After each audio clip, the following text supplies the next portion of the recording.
como é que a reforma tributária tem caído nos concursos. Esse é o tema. Tu dá aula de direito tributário há um tempão, foi o primeiro vídeo de reforma tributária. Nosso curso foi aqui, o de estratégia, tá aqui, ó, pra você ver como é que cai isso em prova, a emenda constitucional 132 e a lei complementar 214, como é que tem caído, professor, de dezembro de 2023 pra cá. Meus amigos, desde a promulgação dessa emenda constitucional 132 de 2023, minha vida, ela não é mais a mesma, né? E as bancas examinadoras têm demonstrado esse interesse. Você também, um certo desespero. Professor, vem 500 artigos aí, vem de novo. Calma, mas eu vou te explicar nesse vídeo aqui quais são os temas mais relevantes da reforma tributária sobre o consumo e também com a edição da Lei Complementar 214 de 2025, o que é que tem sido cobrado, já que regulamentaram ali o IBS e CBS, também o imposto seletivo. Esse tema acabou até ganhando mais destaque nas provas de concurso público, e também é um temor. Feito caiu aqui na prova discursiva da PGE Piauí, né? Tá aqui a questão para você ver. Para fazer uma análise das questões aplicadas pelas bancas examinadoras, né? SESP, FCC, FGV, revelando padrões claros de cobrança. Mas antes, por favor, comenta aqui embaixo, velho. Pô, isso aqui dá uma moral massa. Eu vejo os comentários, os caras veem que esse vídeo faz sentido, né? Pra gente continuar publicando aqui esse conteúdo. Então, comenta aqui de verdade, se inscreve. Eu vou ver, viu, velho? Vamos lá. Então, primeiro tema, quais tributos que vão ser extintos? Isso é um dos temas mais recorrentes em provas, tá? Então, vamos começar por isso aqui. Uma questão que caiu aqui até pro TRF da 6ª Região agora, 2025, da CESP. E ele fala assim, ó, a reforma tributária do consumo resultou na extinção de 3 tributos federais, PIS, COFINS e IPI, um tributo estadual, ICMS, e um tributo municipal, ISS. Qual foi o gabarito? Errado. Ai, meu Deus do céu, professor. Uma questão também da TRF3ª Região, né, 2025. Veja, a alternativa sobre extinguir IPI, ICMS, ISS, PIS e COFINS, você sempre tem que fazer uma análise cronológica da extinção. Vou colocar uma tabelinha aqui para vocês verem aqui as extinções, só para vocês terem noção de quando é o marco temporal. E esse é um dos temas mais cobrados pelas bancas examinadoras. O marco temporal, que eu sei que você não gosta de decorar. A conceituação entre extinção e entre redução de alíquotas zero. No IPI, por exemplo, tem um ponto de divergência nas questões que eu alertei, velho, se botar, editor, se eu conseguir colocar aqui no vídeo original, eu vou colocar. Memorize essas cronologias. Eu vou colocar aqui para facilitar para vocês, velho, mas eu não deveria colocar, não. Eu não deveria colocar, não. Deveria o quê, rapaz? Veja, em 2027, a gente tem que ter cuidado, porque a gente vai ter uma redução a zero das alíquotas do IPI, exceto para quem concorre com a Zona Franca de Manaus. E em 2033, a gente extingue completamente o ICMS e ISS. Muito cuidado, a pegadinha recorrente é: o IPI será extinto. Não, o IPI não será extinto. Apenas terá alíquotas zeradas, mas vai se manter aquilo para que concorre com a Zona Franca de Manaus. As bancas têm explorado muito isso aqui. Se você errar isso aqui, não veja mais minha aula, viu? Que é só o filé da muriçoca mesmo, vá, de verdade. Então veja, é fundamental dominar essa cronologia e também as exceções, tá? Fica de olho nessas tabelinhas que eu coloquei aqui. 2. Os novos princípios constitucionais tributários. Meus amigos, olha, queridos amigos. Olha a questão aqui, vou colocar uma questão aqui da Quadrix, né, de 2025. Ele fala assim: a reforma tributária propôs-se a aperfeiçoar o sistema tributário nacional, determinando que este deverá ser calcado nos princípios da simplicidade, transparência, da justiça tributária, da cooperação e também da defesa do meio ambiente. Qual foi o gabarito? Certo, né, velho? Certíssimo. Bicho, olha pra mim, de verdade. Isso também caiu no TRF3ª Região, aqui em 2025, onde ele falou assim, olha, foram expressamente instituídos os princípios constitucionais tributários aí ele vai colocar lá, ó, simplicidade, da transparência, da justiça tributária e também da cooperação e defesa do meio ambiente. O gabarito, obviamente, é correto. A alternativa aqui foi a alternativa letra D de dado. O artigo 145, parágrafo 3º da Constituição Federal, que foi inserido pela emenda constitucional 132 de 2023, ele trouxe ali uma grande inovação constitucional. Por quê? Porque ele positivou, né, princípios que são orientadores desse sistema tributário nacional e que tem caído muito nas provas. Eu expliquei isso aqui detalhadamente, velho, cada princípio desse. Eu vou colocar uma tabelinha aqui só para te ajudar, só do filé mesmo. Simplicidade por quê, professor? Porque reduziu toda a complexidade sistêmica, quando você tem a extinção de tributos e criação de novos para melhorar essa sistemática. A transparência está cada vez mais clara, essa ideia de estar tudo na nota fiscal. Justiça tributária, a gente está buscando a equidade fiscal cada vez mais. Você está vendo, tem várias coisas interessantes. Cooperação, veja, a própria criação, né, de um comitê integrativo da CBS, do IBS, significa isso. A defesa do meio ambiente, cada vez mais a sustentabilidade é essencial do artigo 225. Enfim, essas alterações, elas são muito importantes. Inclusive, essa ideia de evitar, atenuar, né, a regressividade, né? Vai buscar toda alteração, diminuir esse efeito da regressividade. Então, as questões, elas têm cobrado isso aqui para você memorizar os princípios, e as questões mais profundas, elas podem fazer com que você saiba a aplicação de cada princípio. Terceiro, essa ideia dos tributos gêmeos do IBS e da CBS. Você precisa saber dessa simetria normativa. Essa questão da CESP, TRF da Sexta Região 2025, falou assim, ó, a reforma tributária do consumo estabelece as mesmas hipóteses de imunidade para contribuição sobre bens e serviços, CBS, que é de competência da União, e para o imposto de bens e serviços, IBS, que é de competência compartilhada entre estados, DF e municípios. Qual é o gabarito? Veja, o gabarito está certo. Vamos lá, calma. O fundamento constitucional é que a gente tem que ter um cuidado. No artigo 149b da Constituição Federal, eu sempre chamei de tributos gêmeos, né? Você está unificando ali, harmonizando o IBS e a CBS, tanto que a ideia é que a gente tivesse um só tributo, mas ficou dual, né?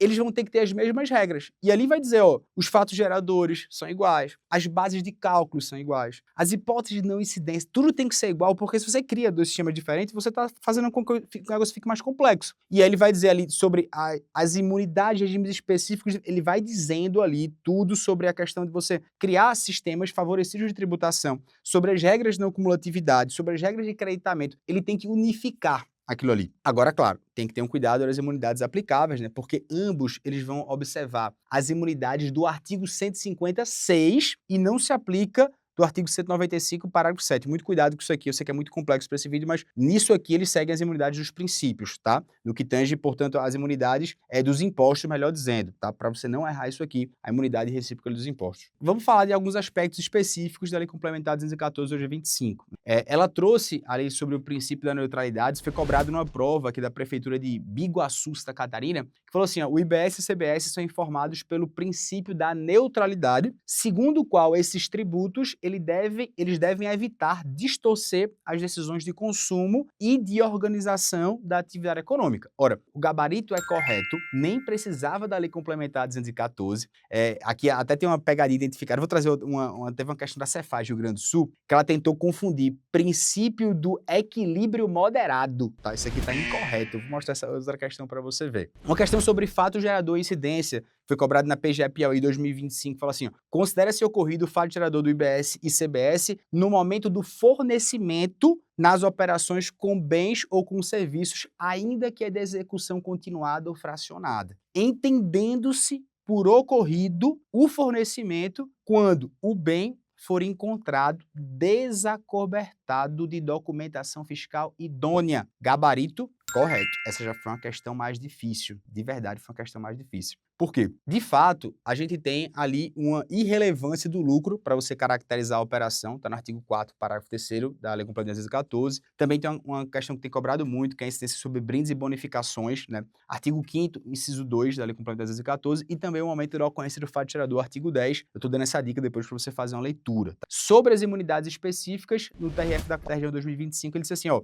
estão imunes ao IBS e à CBS os fornecimentos de ouro, quando definido em lei como ativo financeiro ou instrumento cambial. O gabarito é correto, tá? Dava para você prever isso aqui da Constituição Federal, mas Lei Complementar 214, na cara aqui, recentemente cobrado para você. Perceba que as imunidades, elas são bem cobradas pelas bancas. Muito cuidado com isso. Quinto, olha, comitê gestor do IBS, que o comitê gestor tá dando uma confusão danada na prática nesses PLs que estão saindo aí. Mas essa questão aqui do Cefaz Piauí cobrou assim, ó, o comitê gestor do IBS poderá implementar juntamente com a Secretaria Especial da Receita Federal e da Procuradoria-Geral da Fazenda Nacional, soluções integradas para futura administração e cobrança do IBS da CBS. Gabarito correto, queridos amigos. Veja, o comitê gestor, ele é a junção do ICMS e do ICS, para tudo dar certo, velho. E aqui essa questão aqui da Prefeitura de Aracaju, PGM Aracaju 2025, cobrou assim, ó, o presidente do comitê gestor do IBS será escolhido entre os integrantes das carreiras que compõem a administração tributária. E, pegadinha top, isso aqui o gabarito tá errado, viu? Muito cuidado, essa questão, ela mostra justamente como o comitê gestor gosta de cair em provas, ela acaba sendo uma entidade pública ali de um caráter técnico e também operacional, que tem um regime especial, né? Dá uma olhada no artigo 480 da Lei Complementar 214 de 2025. Obviamente, ela tem uma grande autonomia, ela tem uma independência técnica, administrativa, até orçamentária e financeira. Isso aqui é bem importante você saber sobre o comitê gestor, mas essas duas questões mostram para você ter noção de como isso aqui vai ser muito cobrado, tanto para concurso estadual como também municipal, tá? Quanto ao presidente, é dito que ele deve ter notórios conhecimentos de administração tributária e não necessariamente das carreiras, por isso que é o erro dessa questão da PGM Aracaju, beleza? Sexto, a competência legislativa para fixar alíquotas. Velho, isso aqui sempre adora cair. Então, muito cuidado com essa questão aqui do Cefaz Rio Grande do Sul 2025, ele fala assim, ó, cabe à lei complementar fixar a alíquota da Constituição sobre bens e serviços, CBS, que é de competência da União. E aí? Gabarito, velho, gabarito tá falso. Queridos amigos, muito cuidado. Fixar alíquotas, sistema de lei complementar, lei ordinária, isso sempre caiu muito no direito tributário. A alíquota da CBS, ela será fixada por lei ordinária, tá? Tá no artigo 195, parágrafo 15. E isso sempre cai. Vai cair isso aqui para falar sobre imposto seletivo, sobre na dúvida, tudo é por lei complementar. Isso aqui quis cobrar justamente a exceção, por quê? Porque a emenda constitucional 132 trouxe mais de 70 vezes a expressão lei complementar. Mas lembre, lei ordinária é necessária para fixar as alíquotas da CBS, beleza? 7. Muito cuidado com os regimes diferenciados e incentivos. Essa questão aqui do Cefaz Rio Grande do Sul 2025, ele até falou assim, olha, a reforma aprovada criou para diversas hipóteses regimes favorecidos, específicos e diferenciados de tributação com impacto direto nas alíquotas de diferentes setores, produtos e serviços. Gabarito verdadeiro, verdadeiríssimo. Por que isso aqui é importante? Porque o que justamente foi trazido da reforma tributária foi você unificar esse regime de benefício fiscal, que antes cada estado e município poderia criar o seu. Então a reforma, ela quando traz agora expresso na Constituição Federal, ela acaba com essa ideia de cada ente e cada estado criando o seu benefício fiscal, uniformiza muito mais as coisas. Bom, é bom você saber cada setor, quais são as alíquotas deles, especialmente para que você perceba que isso unifica essa ideia e não permite mais que todos os entes saiam criando benefícios fiscais. Claro, eu teria que aprofundar muitos tópicos, ter que passar aqui de maneira bem rápida, mas trouxe muitas questões. Talvez, se você gostar desse vídeo, vai ter uma parte 2, né? E eu peço que você comente aqui embaixo. Se você acha interessante, eu vou trazendo mais coisas de como a reforma tributária tem caído nas provas, especialmente o que você precisa mais saber. Mas, novamente, princípios constitucionais, artigo 145, ali essa harmonização do IBS da CBS, as imunidades específicas que foram trazidas no texto constitucional. Também, sobre a Lei Complementar 214 de 25, a gente vai vendo as pegadinhas recorrentes, a confusão com a extinção e também redução de alíquotas no IPI, quando de fato há essa transição, o cuidado com as interpretações principiológicas e com as características da reforma tributária, assim como também a competência para a fixação das alíquotas, seja de CBS, IBS, imposto seletivo, tem coisa pra caramba. Até eu quero fazer um vídeo parte 2 só para tratar do imposto seletivo. Será que você topa? Bom, comenta aqui embaixo, eu agradeço, uma grande satisfação estar aqui com vocês. Vamos nessa, meus amigos. Reforma tributária, bicho, facinho, velho. É bem tranquilo, reforma tributária, né? Você tá vendo meus cabelos brancos, né? E como eu tô aperreado. Tô nada, velho. A gente tá fechando tudo das provas, velho. A gente tá debatendo sobre tudo aí. Reforma tributária tá massa. Vocês não vão errar nada. Pode estudar comigo. Deixa que eu carrego aqui nas costas você e você passa nas provas. Bora nessa. Um grande abraço.